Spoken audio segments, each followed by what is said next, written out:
5 ways to become more resilient. Welcome to Taxevity, where you get insights from insiders, our many clients and friends. I'm Pramod Sharma, your actuary at Taxevity. I help people who care about sustainable financial independence harness the power of life and health insurance. Our guest today is Carol Roberts. Carol, what do you do when you're not being interviewed?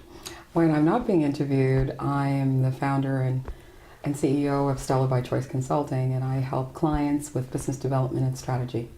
We're talking about resilience. Let's start by having you define that word for us, please.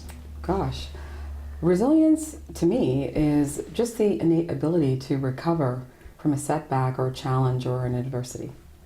So kind of like bouncing back Bouncing is the image that comes to my head. Absolutely, and bouncing forward. Oh, bouncing forward? More importantly. Oh, that's a nice way to put that. Yeah. Why is resilience an issue today? Because let's just take a look at the news. Everything, when you turn on the TV, everything is stressful, whether it's an earthquake or people losing their jobs, employment rates or world wars. So there's lots to be anxious about, and having that ability to keep perspective is key to resilience.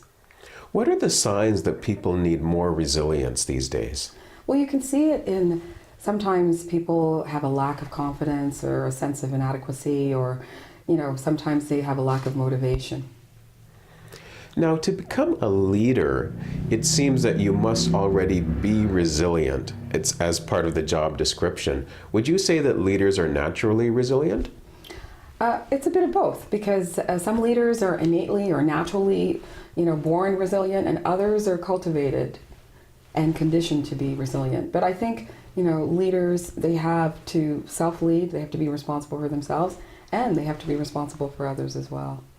And so, of course, resilience, being able to manage complex situations, adversity, and complex issues, keeping your eyes on the ball and having a good sense of reality is key in order to be resilient.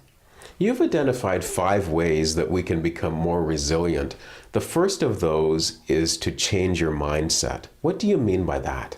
God. Well, let me give you an example. I actually had what I thought was a dream job, and it turned out to be a nightmare.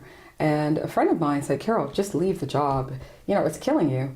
And I thought that by staying, I was exhibiting strength. But I actually learned that by leaving, I was actually exhibiting strength. And it was more beneficial for me to actually just have the right perspective and walk away from the position. So, yeah, that's definitely an example of reframing. Yeah. Number 2 on your list is to do the next best thing. What does that mean? I think after a very, challenging situation, it's always good to gain perspective by just pressing the pause button. And so after, deciding that leaving was a strength in that last experience that I shared with you, I decided to reconnect with the people I had lost touch with, and also I just took a general interest course at university at night, and that helped me to recalibrate and get my bearings and just set me up for the next success. That doesn't sound like a very big change, though. Sometimes change comes in little incremental steps. So sometimes when you take just the small baby steps, it helps to create momentum, positive momentum to move you forward. And baby steps are much easier to take, so that's good to know. Absolutely.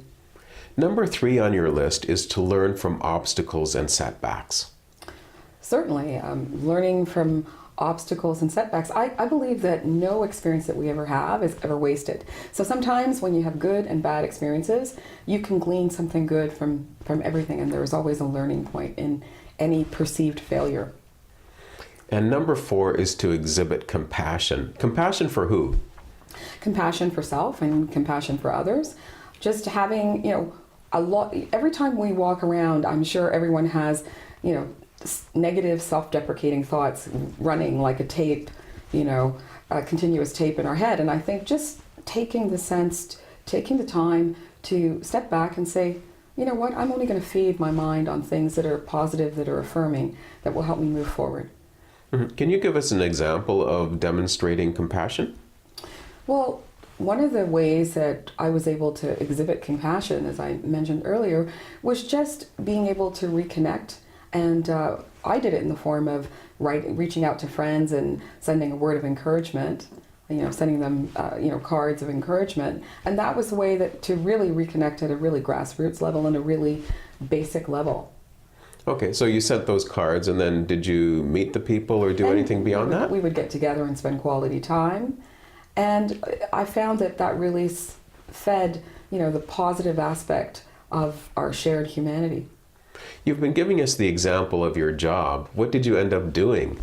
I ended up starting this business.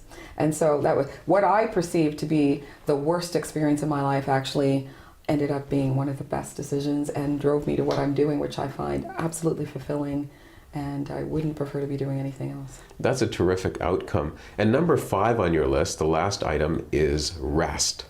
We don't have time for that. Oh yes, we do. And we need to build in rest in order to stay resilient, because rest actually hard codes us for keeping our perspective. And one of the things, George S. Patton, I think, is quoted as saying that fatigue makes cowards of us all. I know that anytime I've made a decision that I would step back and say, why did I do that? It's always been at a time when I really had needed to rest. So I realized that rest is essential to resilience. What was that Patton quote again? It was, fatigue makes cowards of us all. That is a powerful one. Yes, it is. What's your main message for the people watching today? So if I were to give you one nugget of wisdom, I would probably take it from Winston Churchill, who in one of his greatest commencement speeches and shortest said that to never give up, never give up, never give up. And that's it. I could remember a speech like that. Yeah, I think we all could. I'm sure his delivery was a little different. A little bit more emphatic, yes. Mm-hmm. What's the best way for people to reach you? I can be reached at stellarbychoice.com or info@stellarbychoice.com. Thanks very much for dropping by. Thank you, Pramod. Thanks for joining us for Tea at Taxevity. The Taxevity Insurance Advisory helps you understand insurance and bridges gaps in your coverage. There's no premium for peace of mind. How healthy is your insurance?